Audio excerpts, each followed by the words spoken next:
तस्वीरें आप देख रहे हैं, एक्सक्लूसिव तस्वीरें आपको दिखा रहे हैं। वित्त मंत्रालय पहुंच चुकी हैं वित्त मंत्री निर्मला सीतारमण।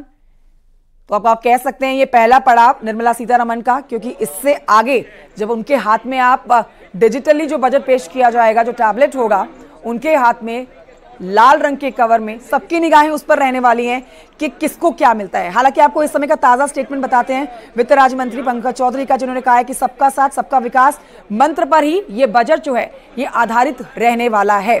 मतलब हर वर्ग को सरकार खुश करने जा रही है, चाहे वो मध्यम वर्ग हो, चाहे वो किसान हो, महिला हो, जिसका रसोई से बजट शुरू होता है, जिसमें सबसे महत्वपूर्ण चीज जो होती है वो गैस सिलेंडर होता है। अब देखना ये होगा कि कैसे हर वर्ग को मोदी सरकार जो है वो खुश करने जा रही है। लेकिन महत्वपूर्ण जानकारी ये भी ले लीजिए कि निर्मला सीतारमण आज एक बड़ा रिकॉर्ड बनाने जा रही हैं। ये रिकॉर्ड बतौर वित्त मंत्री 7वां बजट जो अपना वो पेश कर रही हैं, रिकॉर्ड उनके नाम हो चुका है।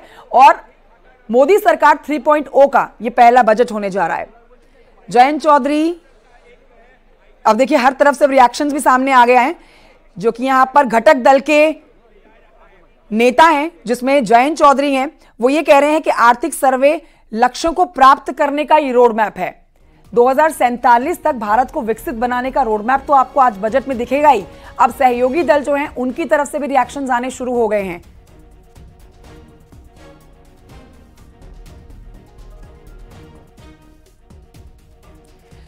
तो आर्थिक सर्वेक्षण 2024 हमारे राष्ट्रीय लक्ष्यों को प्राप्त करने के लिए एक व्यापक रोड मैप है, यह कहना है जयंत चौधरी का।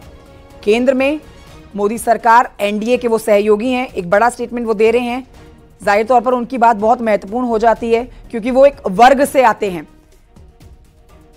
जाट समुदाय से आने वाले जयंत चौधरी। किसानों का एक बहुत बड़ा समर्थन उनके पास है, तो उनकी भी बड़ी उम्मीदें किसानों के लिए आज के वर्ग में, आज के दिन बड़ी घोषणा को लेकर है। विनीत हमारे सहयोगी और जानकारी के साथ जुड़े हुए हैं। विनीत, हम जयंत चौधरी का बयान तो बता ही रहे हैं, जो उन्होंने अभी आज बजट जो पेश होगा उस पर दिया है, लेकिन तस्वीरें भी दिखा रहे हैं कि किस तरह से इस समय वित्त मंत्रालय पहुंच चुकी है। मतलब ये पहला पड़ाव वित्त मंत्री निर्मला सीतारमण का। इसके आगे उनके हाथ में हम देखेंगे वो टैबलेट जिस पर सारे देश की आज निगाहें टिकी रहेंगी कि किसको क्या मिलने वाला है। ताजा अपडेट दीजिए।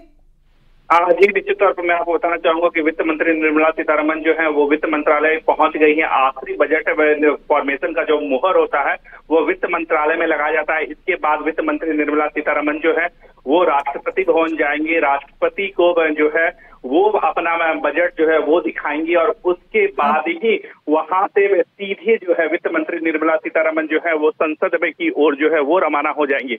एक और बड़ी बात मैं आपको बताना चाहूंगा कि एक जो है एक प्रक्रिया होती है जिसके तहत वह फिर कैबिनेट की बैठक होती है, और कैबिनेट में बजट को लेकर के जो है वो मुहर लगाया जाता है। और उसके बाद वहां पर प्रधानमंत्री नरेंद्र मोदी की अध्यक्षता में एक कैबिनेट की बैठक होगी, जहां पर वित्त मंत्री निर्मला सीतारमण जो है वो बजट को दिखाएंगी। और उसके बाद जब कैबिनेट से बजट पर मुहर लग जाएगी, क्योंकि अगर हम बात करें भारत में कलेक्टिव रिस्पॉन्सिबिलिटी की बात है, सभी जो है वो मिल करके बजट पेश करते हैं।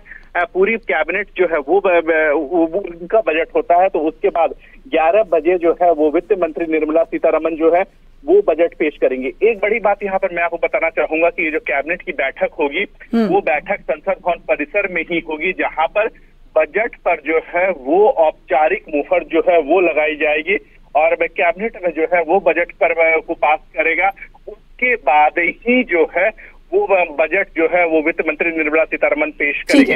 तो काफी महत्वपूर्ण यह बात है। अभी फिलहाल वित्त मंत्री निर्मला सीतारमण जो है वो वित्त मंत्रालय में है, और यहाँ से वो सीधे जो है वो राष्ट्रपति के पास जाएंगे। बहुत शुक्रिया आपका जानकारी के लिए, इस अपडेट के लिए। अनूप, मैं लौटूंगी, लेकिन तस्वीरें अपने दर्शकों को दिखा रहे हैं कि इस समय वित्त मंत्रालय पहुंच चुकी हैं, और हमारे सहयोगी प्रोसेस बता रहे थे कि आगे किस तरह से अब यहां पर आने के बाद अगला पड़ाव, और फिर आपको 11 बजे पटल पर निर्मला सीतारमण बजट पढ़ती हुई दिखाई देंगी।